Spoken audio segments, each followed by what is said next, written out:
Welcome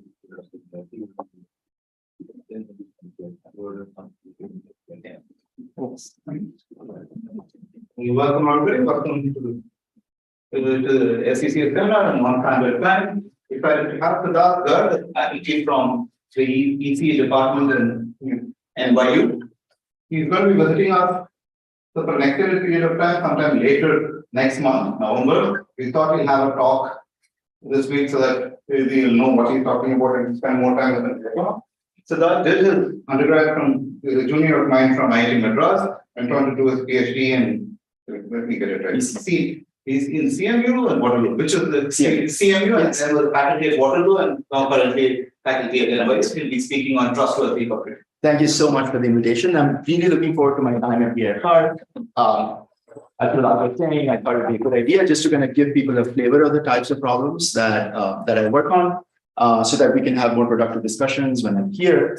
This talk is going to be somewhat crypto heavy. I'm not a cryptographer. My work is in taking crypto protocols and seeing how they can be applied to solve real world problems. So I'll try to talk about that a little bit today, give you a flavor of what we do. But let's keep it interactive. If there's any questions, feel free to interrupt. I don't have to go through all my slides. So if there's anything that isn't clear, just ask. Okay, so a lot of the work that I do is centered around a problem that's called hardware security. The problem arises because chips today are designed by teams of engineers who are geographically dispersed. In fact, many design teams in India.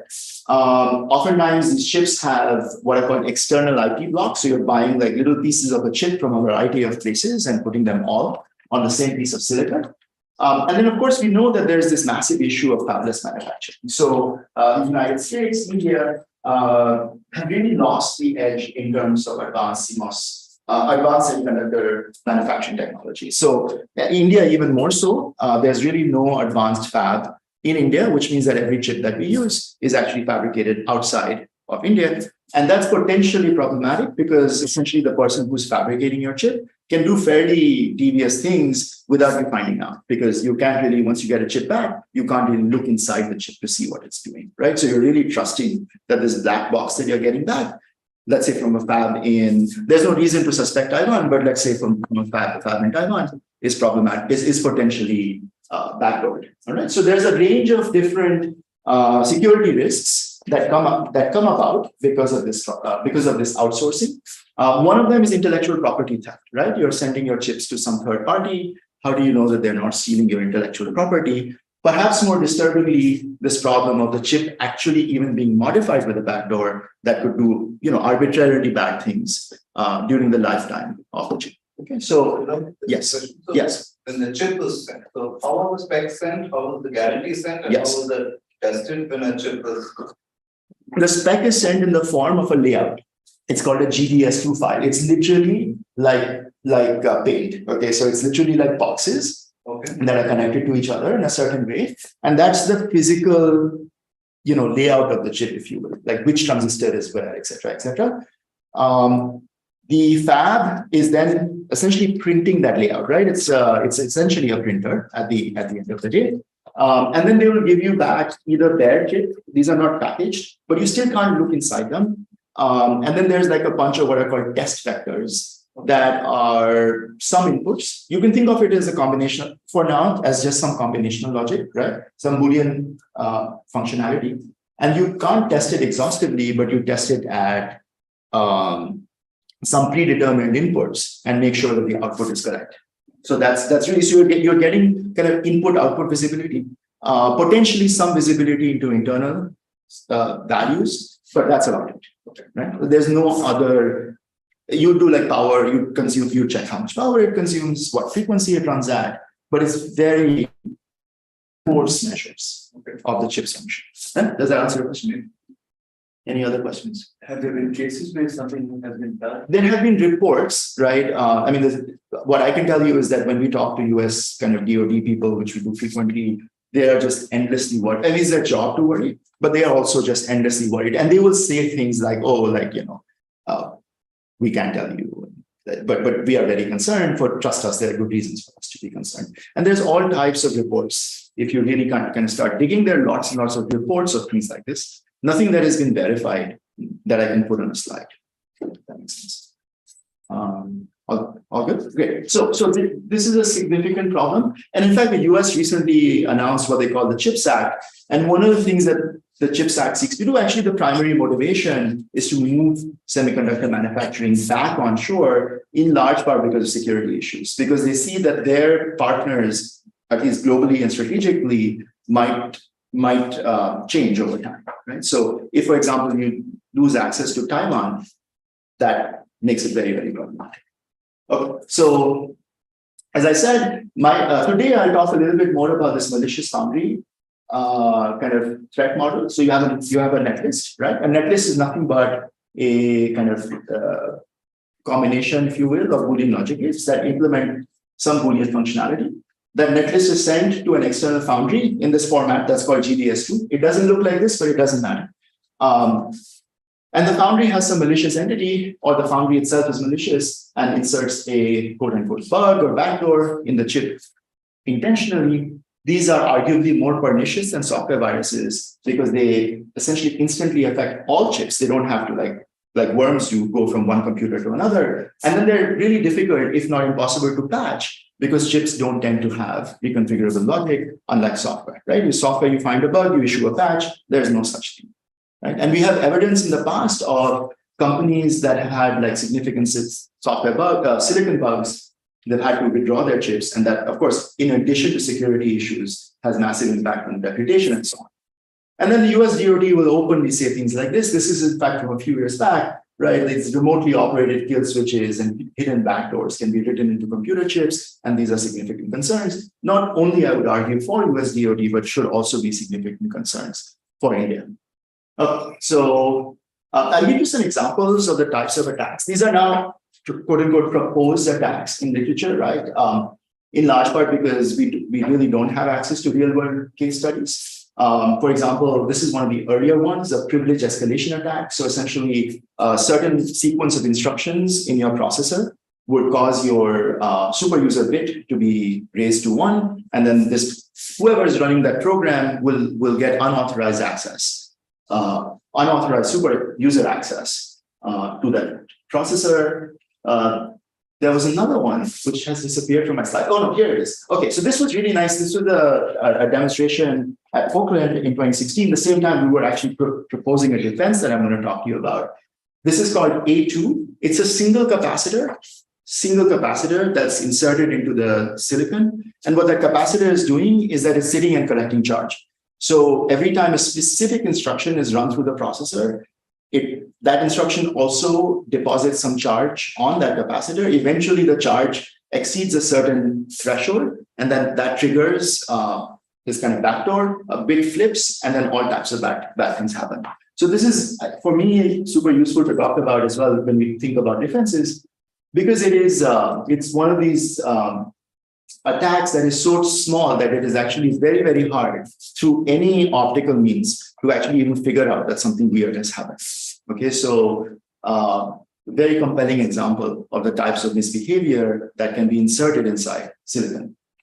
So the test benchmarks that the company would have once the chip comes back, they cannot kind of detect this sort of. Well, unfortunately not, because you can't exhaustively check. And this attack is only triggered once there is a sequence of instructions. So it's not just that it's that one instruction that's causing the problem. It's a sequence of instructions, right?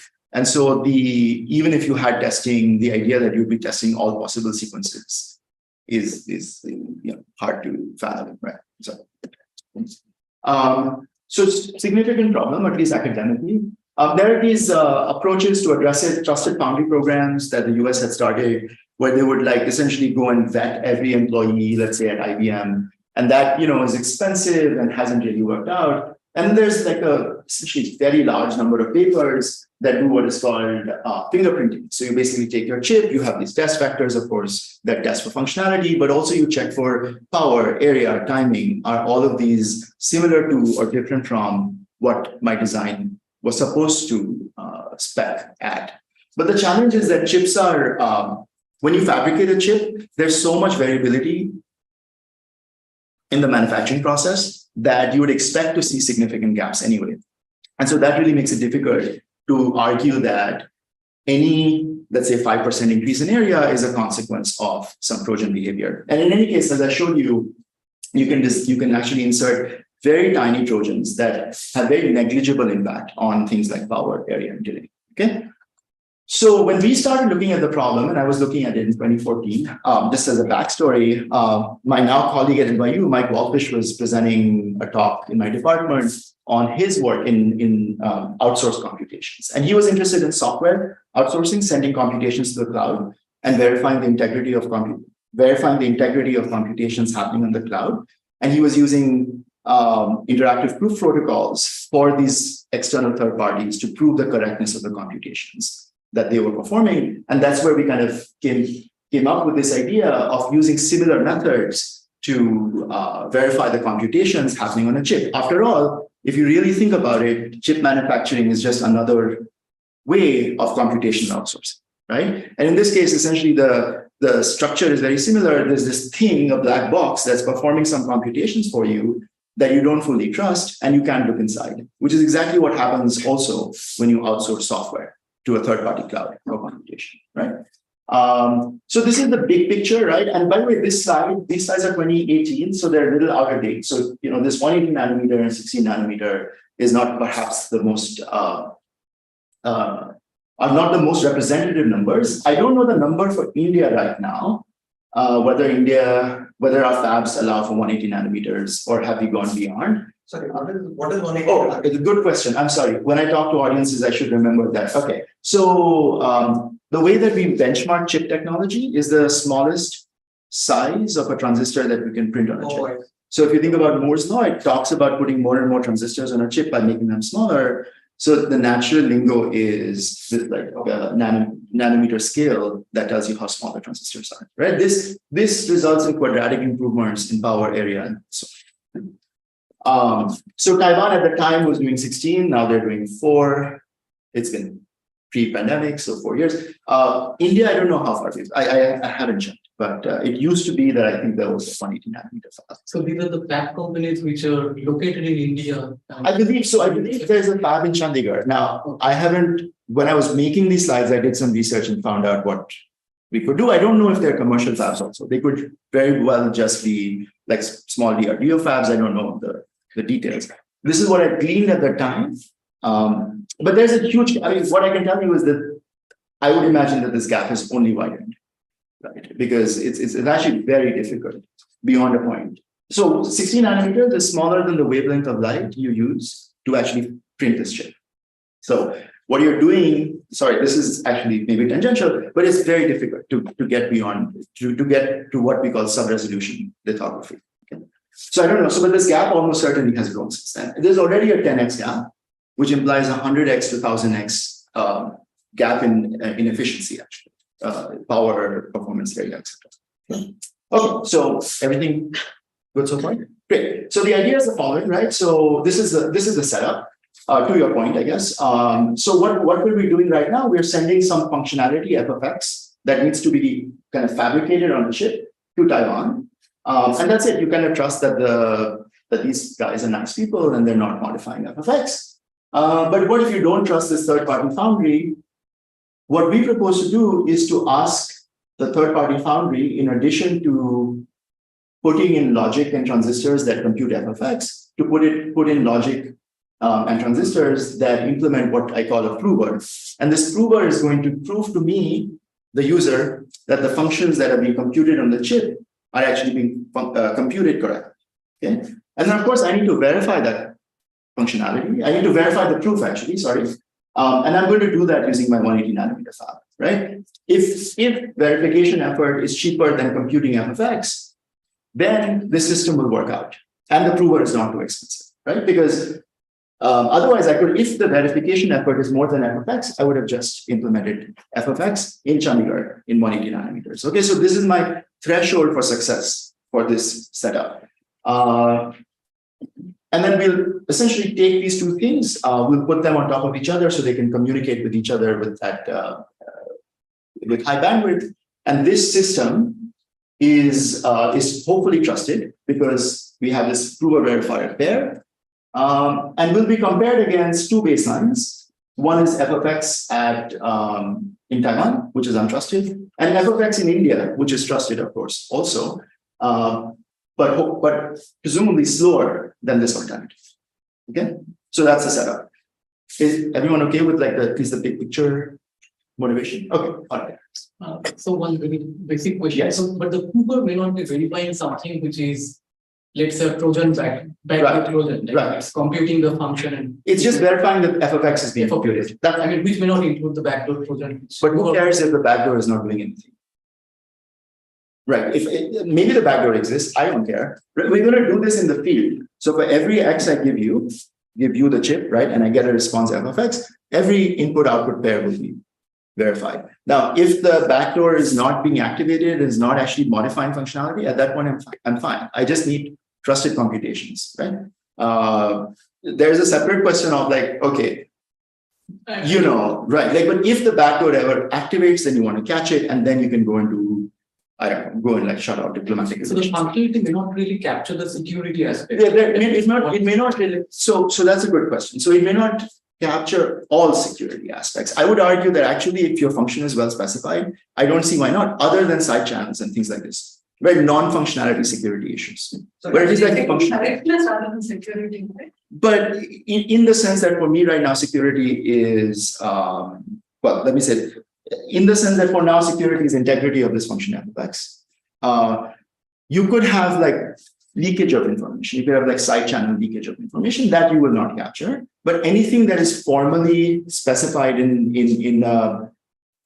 I actually don't even know. Like I can't, outside of side channels, I don't know if there's any other security issue that would not eventually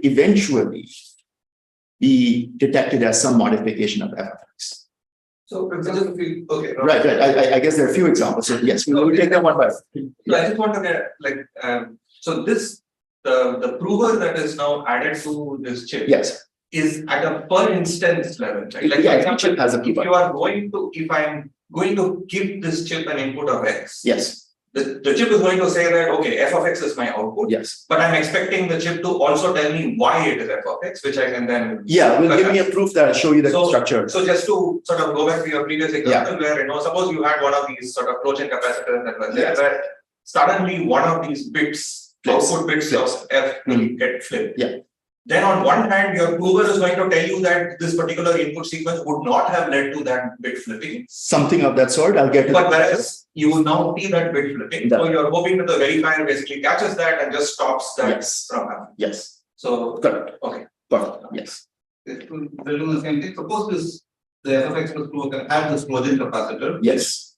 Just sits and waits for a million computations. The Yes. charge builds up, and Yes. then at that point, it goes and flips the super user. Yes. Taking both your examples. This is a very good question. Also. How would the super be going and Well, check it? Being answered correctly. that's true. But what is this person doing with that super user bit? At some point, I'm going to leverage super user privileges to write back to the memory system something I shouldn't have written. If everything I ever do, right? If everything I ever do as a super user bit is unobservable from the boundaries of this chip, then again, I do not care, right? So everything that's being done has to go only through this verifier. Everything at that point, right? Any functional interaction, like bits that are sent back and forth, are happening through this. And if the super user bit access does not affect the input-output behavior of the chip at some potential time in the future, then at any rate, then the chip has behaved properly as per my spec. Unless your spec is non-digital, like side channel, then there are issues, right? So there is this actual chip, there's a verifier in between, and is verifier completely sitting in between? There is no access. No, for the user. no, you can think of it as like that, like surrounding the chip. And also, we will never be able to get to computation that complex. Let me just give you that. So we do things like NTTs and like these f of x's will not be stateful, and there's going to be a lot of like drivers to them, right? So mostly the statefulness is So just to, I mean, like I was initially under the impression that once I as a person, suppose I buy a bunch of chips, I want to check if the chips are right. Yes. the naive thing would have been to say, run a verification, and now I am convinced, and I start shipping them into all my things. Yes. No. Then there are inputs on which suddenly these whatever super users.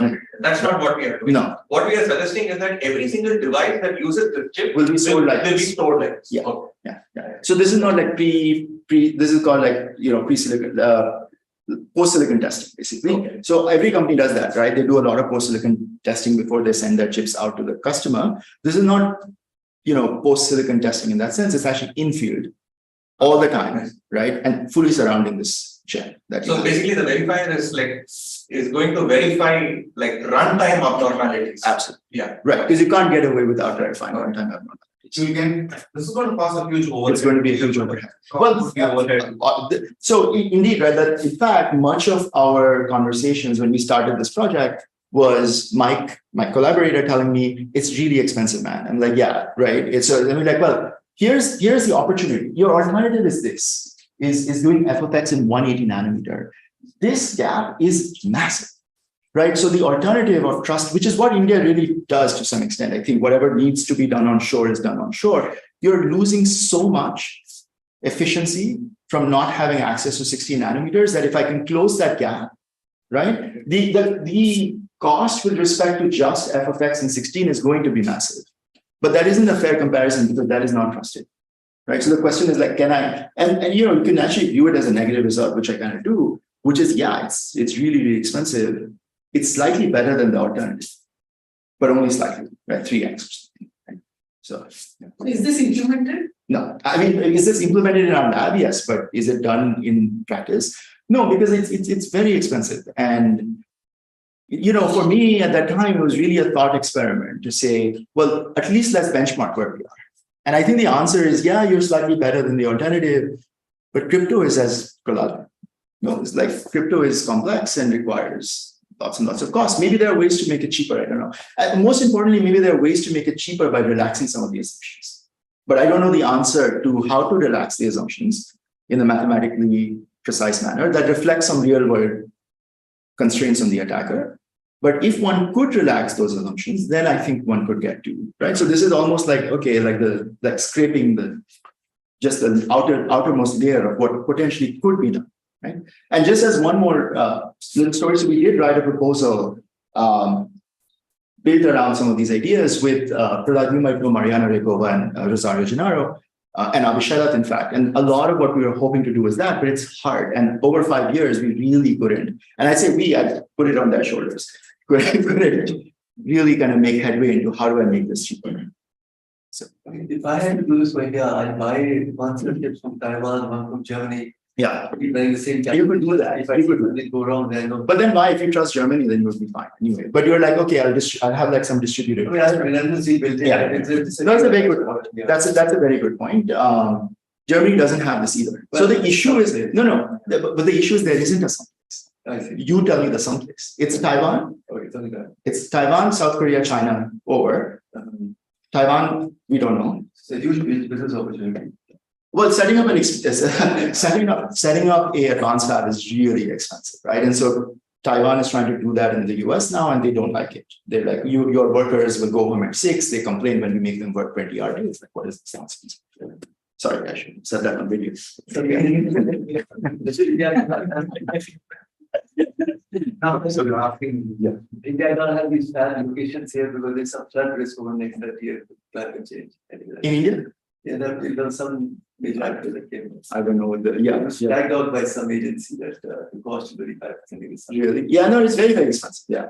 But just to build on, but whatever you do, the key thing seems to be that you need to have some runtime verification. Right? It can't be. No, it can't. It can't be something that you just buy chips, you test earlier because you don't know. That's nice. But I would clarify. No, but the point is, if one of them still. No, but to your point about runtime, you could do clever things like you could do things like only verifying like randomly picked inputs, such that you'll eventually catch cheating behavior, right? So you could, I don't embed that in this because it's not part of the crypto. You could use this in a kind of selective way to further ameliorate costs, right? Because in fact, you only need to catch this person once. And then you like say, okay, fine, you're blacklisted, but in that gap between your kind of, so that, yes. So the verification process is not entirely exhaustive, right? It may not work for the set of all possible inputs. No, it will. Sorry? It will. With some soundness. Yeah. So that's the magic of interactive. Now that we're asking an appropriate question. Yeah. So, No. I don't know if we reach that. My bar is getting arrested. Right? That's like anything for that. It's fine. No, Yeah. so this is also Sandeep's original question. Yeah. Do we know of chips which have had these planted? No, we don't know. I don't know. But I'm going to now ask, has the US, for instance, mandated that some of the chips that are produced in the US have this? For example, Yes. they did say that Apple has to have a trapdoor information that the US government. Yeah. So has there been mandates from certain governments that say chips have to have this? Yeah, I have another story about this Apple trapdoor thing, but let's leave that aside. The mandates are around like the CHIPS Act, right? So the mandates are around like secure fabs and like moving. They're not legal mandates yet. Maybe I actually don't know. Maybe DoD has some internal regulation. Okay. I don't think they would rise to the level. I don't know, Okay. but I doubt that they would rise to the level of laws. But there might be departmental regulations on where certain things can happen and where they. There were actually reports of these standard USB-C charger cables that you could buy in some of the places, which actually had a keylogger embedded. Yeah, I mean those modifications Yeah. are somewhat like higher level modifications because they're outside. Just a charger and we might use it, but yeah. I think to your point about regulations, though, it does make lawmakers super queasy, right? So they don't necessarily need to, and certainly the DoD folks, they don't need to see. Firstly, they know more than I do, but also they don't need to see more evidence to be like, well, this is credible as a threat model, and clearly the kind of focus, the concentration of semicon manufacturing in one part of the world is problematic in their eyes, right? So, okay, so here's how this works. These are, I mean, I'm abstracting out how interactive proof protocols work. So you have your verifier, you have f of x plus prover. Verifier gives you the untrusted chip X, the untrusted chip responds with f of x. And then there is a specific protocol that's followed, which I'll describe a little bit, but not in its entirety, where you provide queries. Right, the verifier issues a certain sequence of randomly generated queries to the prover chip, and the prover chip must respond to each query in a way that satisfies the verifier. And I emphasize that the protocol is repeated at runtime, right, for each new input, if you want to verify that input. And specifically, the protocol, the interactive proof system, has certain guarantees. There's a completeness guarantee that says that the probability that a verifier accepts a correct response should be equal to 1. So I should not reject correct responses. But at the same time, with a certain probability, I have to reject incorrect responses. Okay. And this is arbitrary. So you could have modifications of both f of x, you could have modifications of the proof. Together, perhaps in some clever way, but regardless, I have to reject incorrect responses with a certain probability, and this can be bootstrapped to make this arbitrarily close to 1. Right? So I'll leave that out of the picture. And then there's this efficiency requirement where the verifier must be quote unquote super efficient in that it must asymptotically, at the very least, the verifier compute cost must be lower than computing f of x by itself. Okay, so these 3 requirements. And once you have these in place, I think we can all agree that this is a reasonable, as long as I can give you something that does these 3 things, it's at least a reasonable starting point. I mean, maybe very costly and the constants are large, but asymptotically, it will get us to what we want. Okay. Yes. The usual definition of IP is exactly these. These 3. Just the first 2, the third one is the further add-on that we now have. But in this model, you need one more. You need the prover overhead from just computing FX. The FX plus prover should not. I want to just say, I'm not going to be building chips for doing the extra. Yeah. So in fact, that is an empirical question, though. So that question. So in fact, this question of the prover overhead is what animated this entire project. Because in fact, the prover overhead cost will vary depending on whether your prover is implemented in hardware or software. And I'll show you that hardware is a nice, it actually allowed us to implement reasonably good provers. I'll kind of maybe, in fact, the nub of what I'm going to present for someone who already knows interactive proof systems is why we think that the hardware angle might be slightly better. right? Because it's not, none of this is great, right? Provers are expensive. So I'll talk a little bit about what we did to kind of like, optimize the prover, right? So to your point, exactly, I didn't want to put it in the, these are formal guarantees, right? Like the prover cost guarantees, I guess, one could formalize those as well and ask for a proof system with perhaps, bounded prover cost or something. Yeah. Nice question. So this sort of makes sense. Is it also maybe for really like paranoid use cases to have And the soundness. so make the soundness and completeness at least. This implies this, if you can give me this, then it implies I can bootstrap and get even, like I can get arbitrarily close. So this question. Oh, sorry, what did I miss? Arbitrarily close to one. Or to one. No, you can't. You can't, because that then, you'll know more, like this IP system is like all computations that have interactive proofs are, it's equivalent to p-space, I suppose. But like this little thing has to be part of it. Otherwise, I don't know, maybe all the other things you can't. get perfect soundness at the cost of imperfect completeness. You can't do that. Oh, I see. That's what you're saying. Can you get one? I didn't know the answer. Thank you very much. Thank you. Yeah. Okay. So apparently not. I thought it was both, and of course, in that case, obviously not. Obviously, yeah. This is all stuff I learned in the course of this project, right? So, hopefully, for those of you who don't know what interactive proof systems look like, I'll kind of give you a couple examples. Here's an interactive proof system for the graph non-isomorphism problem. So the problem here is you have your verifier, and the verifier provides to the prover two inputs, G1 and G2, and the prover must tell me whether these graphs are isomorphic or not. In this example, the prover is dishonest. And although you can see that G1 and G2 are isomorphic, it says that G1 and G2 are not. So this is a cheating prover in this case. The proof protocol is the following. So what the verifier does to verify the prover's responses, in this case, again, remember it lied, that G1 and G2 are not isomorphic. So the verifier says, well, if they're not, you should be able to distinguish between them. And how do I pose that as a challenge? I pose that as a challenge by basically picking one of the two graphs at random, permuting its vertex labels, and then saying, okay, so I've permuted one of the two graphs labels. Okay, so here it is, and tell me which one I permuted. Okay, and of course, the prover actually has no real way to respond to this because indeed the first two graphs were isomorphic. So there's really no way that the prover could, in theory, distinguish between G1 and G2. So it kind of says, I don't know. And then is caught with 1/2 probability. And then you can kind of repeat this many times and make that probability arbitrarily close to 1. Okay. So, of course, we are not doing these types of computations on a chip, right? Most people are not using chips for graph non-isomorphism. Okay. If you can reduce your problem to graph non-isomorphism, right, you can certainly use this type of proof system. Okay.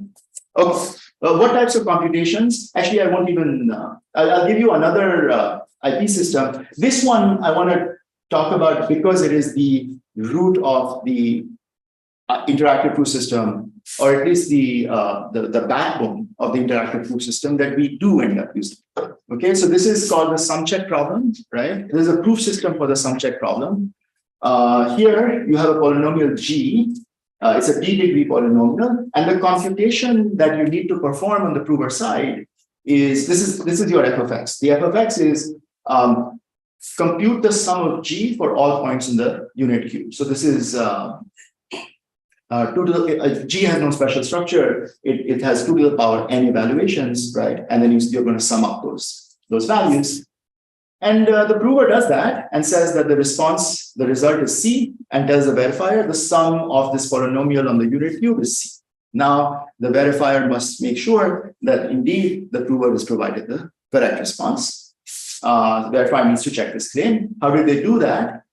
Here's how they do it. Okay, so in round 1, everything in yellow, by the way, is going to be the prover. Everything in gray is going to be the verifier. So in round 1, in addition to C, the prover also provides this polynomial. It's a univariate polynomial, S of x1, which is essentially the summation of G at all points except 4 at x1, right? So therefore, you get rid of all of the remaining variables, and you just give me this univariate polynomial. And what can I do? As a verifier, it must be the case that S0 plus S1 equals C, right? Because now on my side, I'm doing the evaluations at X1 equals 0 and X1 equals 1, okay? So if this check fails, reject, obviously. If it passes, then you pick a new random value from the field, and then you say, okay, fine, very good, thank you. I evaluate S of R1 on my side. The verifier will evaluate S of R1. And you can see that S of R1 is equal to G of R1, comma, and then X2 all the way through Xn, right? And this is just a summation of another new polynomial, right? Now that new polynomial has R1 over here over N minus 1 variables. So this is just another instance of the sum check problem. And so you just, from that point on, you essentially rinse and repeat, you recurse, okay? And I will not painfully run you through the recursion, but you can imagine that in the end, you do one evaluation. The verifier ends up having to do one evaluation of G at R1, R2, all the way through Rn. And then once you kind of go through this process, as long as you've said yes, yes, yes, yes, yes in every round, then you're happy and you get those nice completeness, soundness, and actually in this case, and super efficiency guarantees, okay? Okay, so these are not the types of computations that, again, we are interested in, right? Again, my chips typically don't sum up polynomials over unit cubes, right? The types of computations that we support in this work are essentially arithmetic circuit computations. So as long as your computation can be represented as an arithmetic circuit over fields involving only additions and multiplications, this is massive restriction, then you can build an interactive proof system for such computations using sum checks as the underlying backbone. And how now sum checks are used to actually get to that point, I will defer you to the paper, right? This is Stock 2008 by Goldwasser, and then some follow-on work by Paul Moore. I will now emphasize. Arithmetic. So what are the Kalairas? Yes, GKR.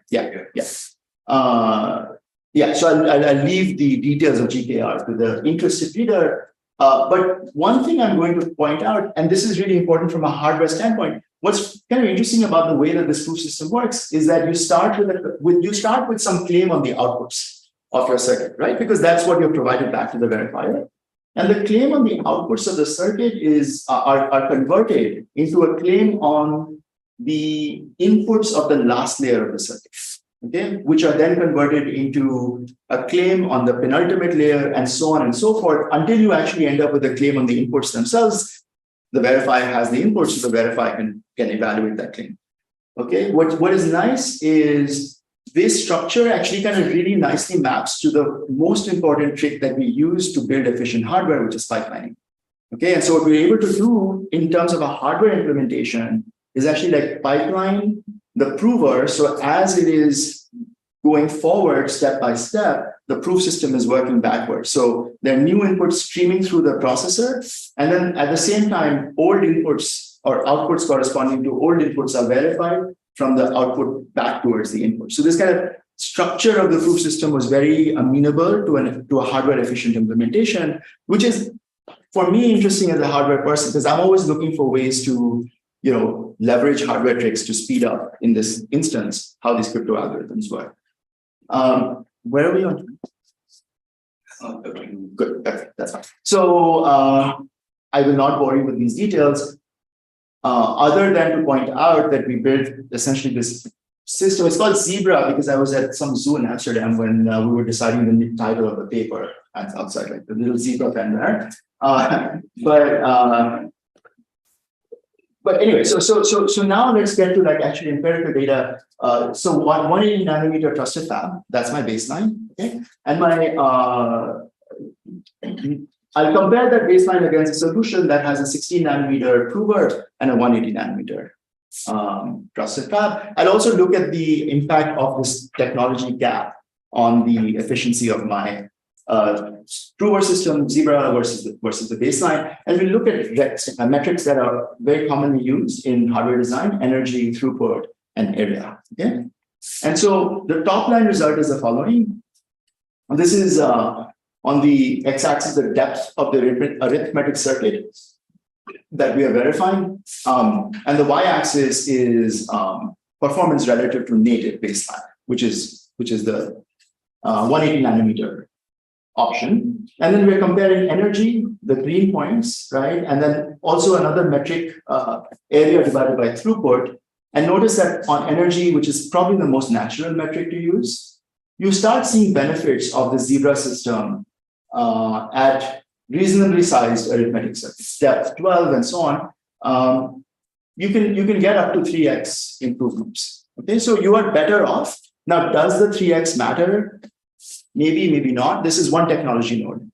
Okay, so you've gone ahead by about 2.5 years. To get this 3x improvement, I would have had to like go from 180 nanometers to like maybe 140 nanometers, something like that. So you're getting some benefits. You're by no means closing the gap all the way down to 16. Okay, so that's really why I still think of it as a negative result. And as I said, so we also look at the impact of technology gap. And essentially what you find is the larger the gap, the more effective this solution is. That is indeed, at least as from the Indian government standpoint, or at least Indian manufacturing standpoint, quite true right now. But again, right, like there's all these limitations. It only works for arithmetic computations. You know, you'll be hard pressed even to find like super interesting, maybe like FFTs and things like this. But you'll be hard pressed to find real world applications where you can use it today, right? So that's still an outstanding challenge. One that we're spending some time thinking about. You can do similar things on, and that's the second part of the talk, which I'll only very briefly breeze over. So the other area where outsourcing is prevalent and perhaps really at this point the only option available to us is machine learning, right? So machine learning models are now trained by third parties. We don't have the compute resources or the money or GPUs to train these models. And even inference, for example, inference using ChatGPT or large language models is impossible on a mobile device at this point. You can't even fit the network on your mobile device. Forget like how slow it is. So all of this is already outsourced and will continue to be outsourced, right?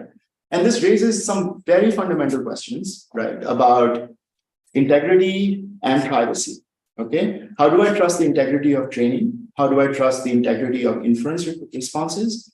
How do I trust some rando Google or whatever it is with my private data, with my sensitive data? These are all key questions that really should bother us because, chips is one thing. This is, really going to touch human lives, right?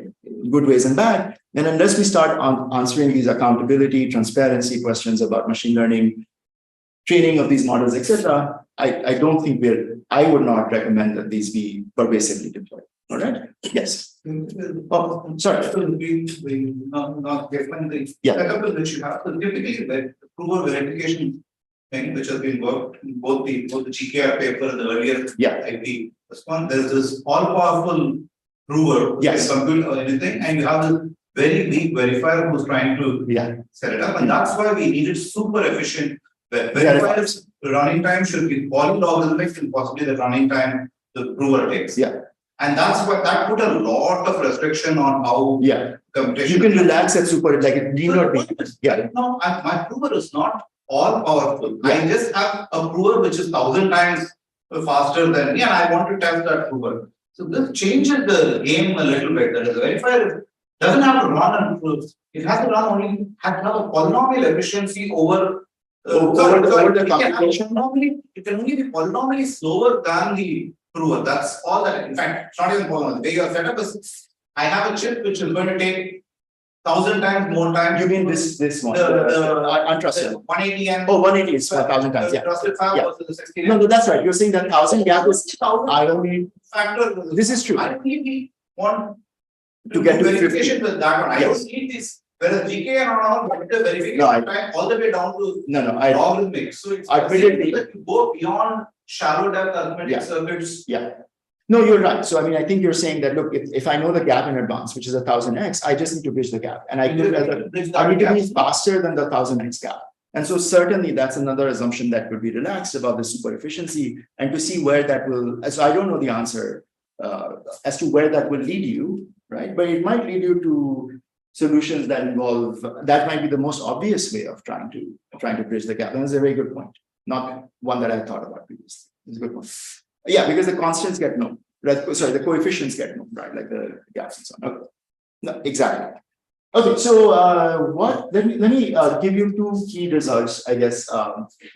One, so, simple question. So what is exactly we're trying to train in this ML model?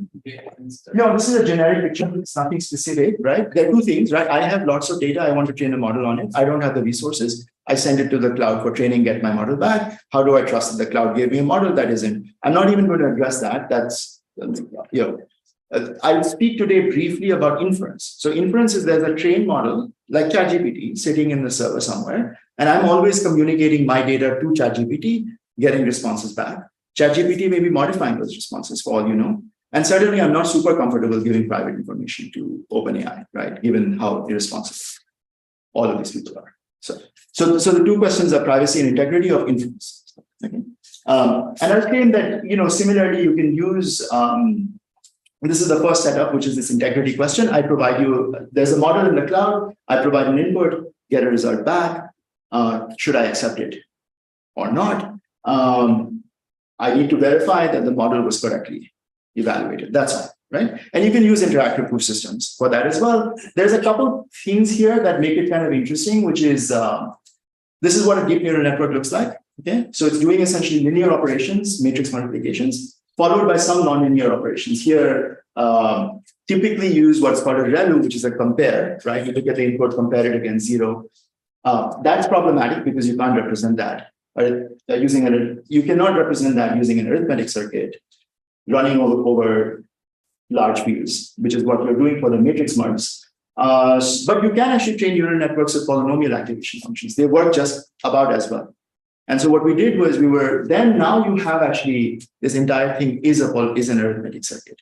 And you can use interactive proof protocols. In fact, you can do even better because there are specialized protocols for matrix multiplications. We've developed some for convolutions. That's not hard to do. So you can get like significant, there the provers start getting really, really inexpensive. And so I will not belabor again the results, other than to say that you can get results that look like this. If the red line is inference, the inference time of the model itself versus batch size, you can get relatively cheap provers and super cheap verifiers because you're using these specialized interactive proof protocols for, let's say, matrix multiplication that are order optimal and significantly cut both prover time and verifier time. If you're okay with polynomial activation functions, then this all kind of works out. So here the thing is me as a client Yes. trusts the model, but we are just verifying that the model is evaluated. Right, exactly. Me as the client, I have full visibility into the model. Maybe there's some auditing, third party or whatever. For now, I trust the model, but I want to trust the computations. And all I'm claiming is that neural networks today have these nice structures that make them quite amenable to these types of protocols. And then what about privacy? So we use, so I'll give you the key insight there, which is, so we use lots and lots of people are developing secure multi-party, are developing multi-party computation-based protocols that allow for the following two things to be true, which is you have a client that wants to perform a computation on a machine learning model hosted in the cloud. The client doesn't want to reveal their inputs to the third-party server. The third-party server doesn't want to reveal its model details to the client. And so you can use MPC techniques, the standard multi-party computation problem. You can use there's many protocols that have been proposed. We looked at one called Delphi. The key insight there is that if you look at, let's say, Delphi, you'll notice that the runtime of running the crypto to provide privacy guarantees on the ReLU computations, which are otherwise extremely inexpensive, are actually 5 orders of magnitude more than the runtime for the crypto that provides guarantees on the matrix multiplication and convolution layers. And everybody who's designed neural networks so far has really only worried about the computational cost of matrix mults and convolutions in the plain text world. When the crypto world, that flips totally. So we're spending a fair amount of time trying to develop new machine learning models, architectures that are ReLU optimized. right? So we actually don't care about max, multiplies, and accumulates or flops, right? We care just about those these nonlinear activation functions inside neural networks. And this is a result of, I'll give you the final result perhaps to conclude. So this is the result of now 3 years of work.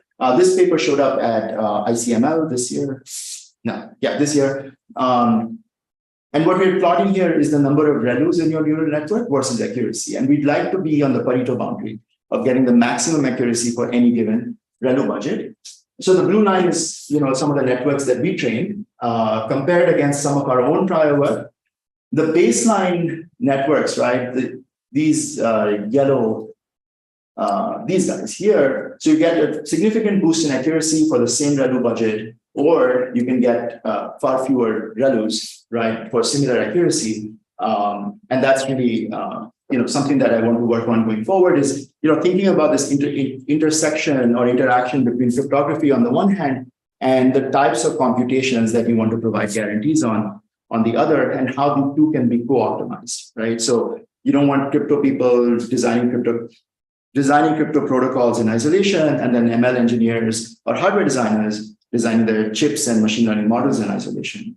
We're hoping to kind of encourage this kind of co-design where the crypto supports the underlying application or is tailored to the underlying application and vice versa. And that's it. So I'll stop here. There was some other stuff which we can easily skip. And thank you. There's someone. Yes. So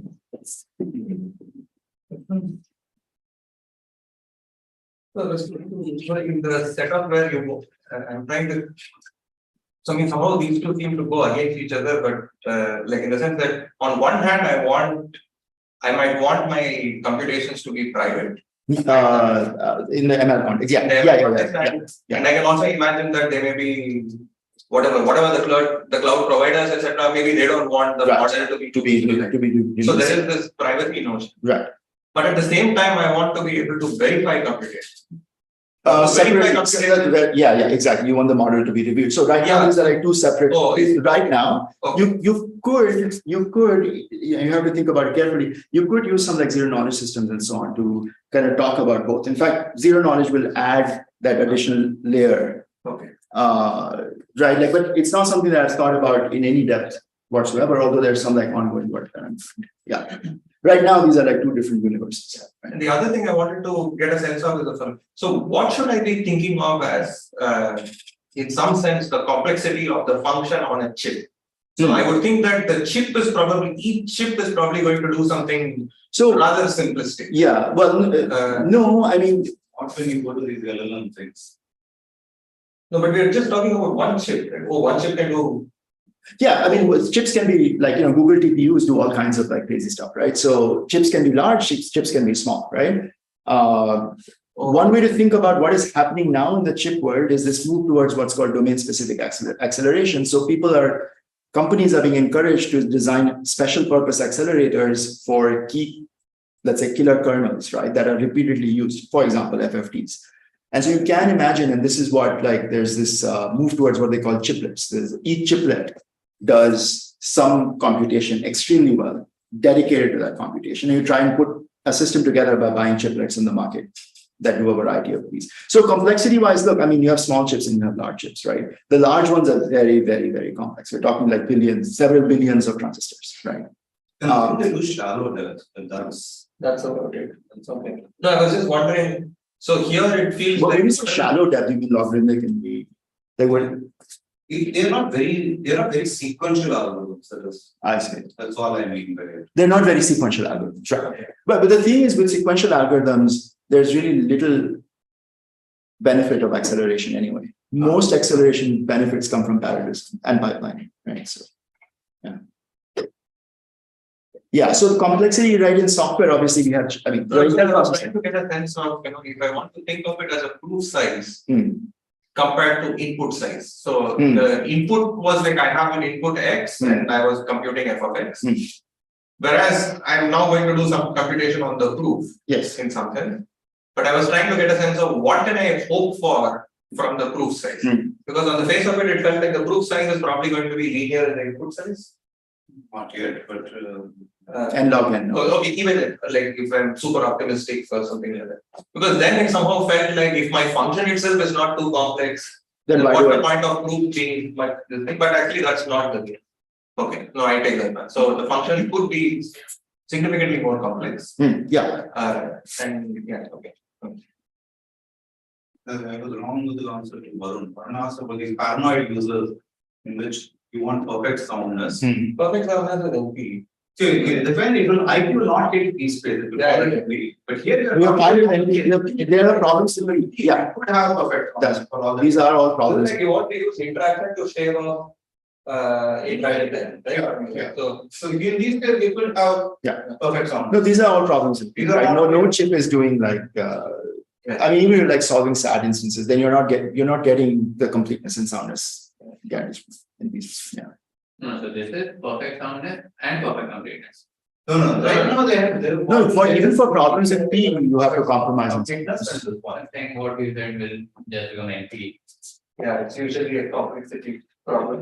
After I get it, there is now perfect soundness and perfect completeness, then the protocol must not take more. And maybe I can know this, but if you're willing to have like whatever, 1 minus epsilon completeness, but 1 soundness. So completeness is like someone has to give you one valid truth. Right? That will make you access. That's it. So the soundness is what you are like you're fighting against potentially all bad truths. But if there you are guaranteed that nothing will work, then you're just hunting for one valid truth. So it's an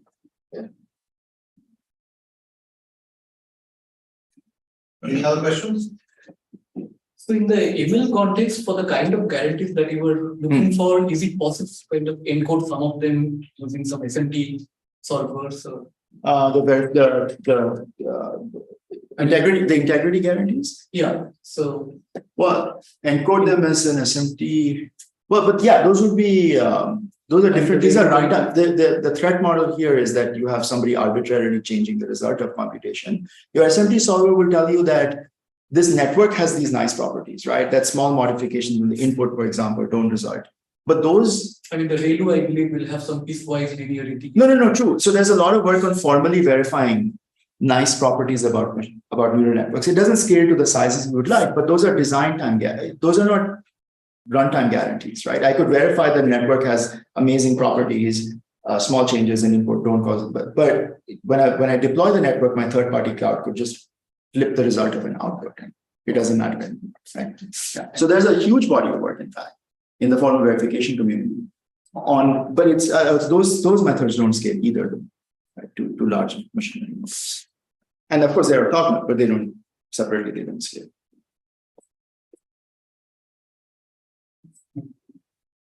All right.